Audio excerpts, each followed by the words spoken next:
Live inside Studio 10, teenagers love summer vacation, but what can you do? What can they do when that summer boredom sets in? If and when that happens, Suncoast Hospice has plenty for them to do. Suncoast Hospice has a program that will be just as rewarding for your teenager as it is for the people that they're helping. And here to tell us more are some experienced teen volunteers, Juno, Catherine, and Shaylik. Welcome, everybody. Hello. Thanks for having me. So was this your idea to get involved, or was this your parents saying, you know, we need to find something for you guys to do over the summer? How did you get involved initially? Well, everyone has to have bright futures as a scholarship, and they need 75 hours. So that's how a lot of people get involved. But then after you get those fulfilled, we find that a lot of us want to actually continue.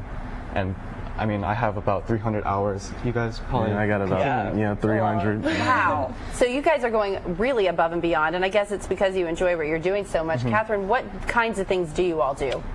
Well, there are many different options that we have if you want to be involved with the patients and the families.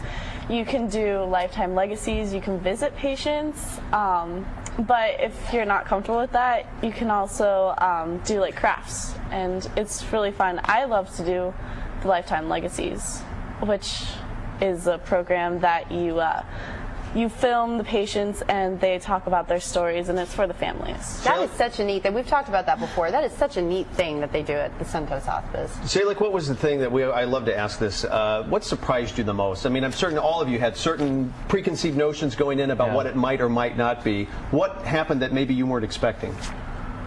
The amount of food they have. The hospice always feeds you, but they're just very nice and welcoming people. It's like, I mean, you just feel at home as soon as you start. So now, I just love it. There is a training process that goes along with being a hospice volunteer, right? You can't just walk in the door and start right away. So, Shaylik, what is the process like, and how did that go for you?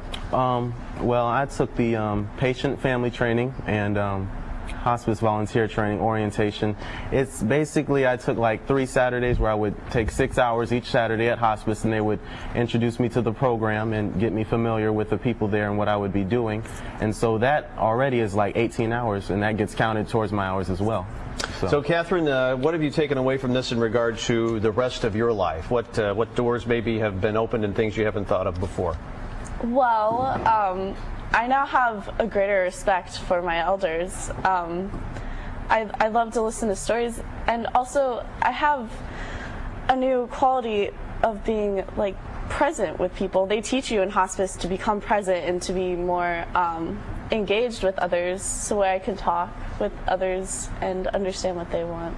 That's funny. It's sort of a product that you don't really expect to have great conversation skills walking out of a volunteer program like that. But that's really, really neat. So you can sit down with somebody now and really feel like you're a part of the conversation. Yes, fully. and it's very helpful. So Juno, what kind of advice would you give to some fellow teens out there that are thinking about this, or maybe their parents want to get them enrolled? What should people know going into this? Well, I mean, hospice is just, it has so many opportunities you can do. You're going to hear amazing stories about people from all across all walks of life, and you're gonna want to meet new people, and then you're gonna see lots of different stories that will allow you to do things. Now, we talked a little bit about the summer program, but you can actually volunteer year-round, yes, right? I think we all volunteered during school. I go Fridays, and it's a lot of fun because first you get to see all your friends. And then you actually, because all the patients at hospice that are here, they're there to have companionship. And when a group of like young souls come in, like the patients, all can do is just laugh and have fun with you guys. So their faces light up. That must be so rewarding for you all then. What other kinds of things, Shaylik, do you hear from the patients? And tell us about some of your interactions. Like just how like sometimes we'll perform for them, like sing songs or reenact plays, and it's like, seriously, you guys do shows for them? Yeah. Really? Yeah. Well, like, what did you act out? What did you do? Like what was the biggest hit of the hospice? Your most successful production to date? Well, I guess it would be like, I think it was our Christmas when we caroled also. So they really enjoyed that. Sure. And we also performed a song at the hospice appreciation. So It was very nice. They always love us because we're teenagers, and it's good.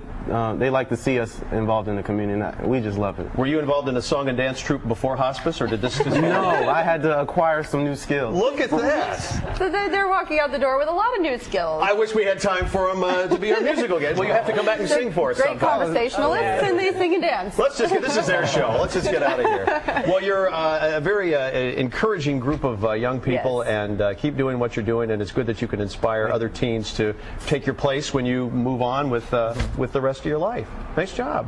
Thank you so much. Thank you. We want to tell everybody how you can get involved, or you can get your teen involved. You can call the number on your screen, which is 727-586-4432. You can also go to thehospice.org to learn more, or you can go to studio10.tv and we'll link you directly there. And as always, you're always welcome to just stop by and visit.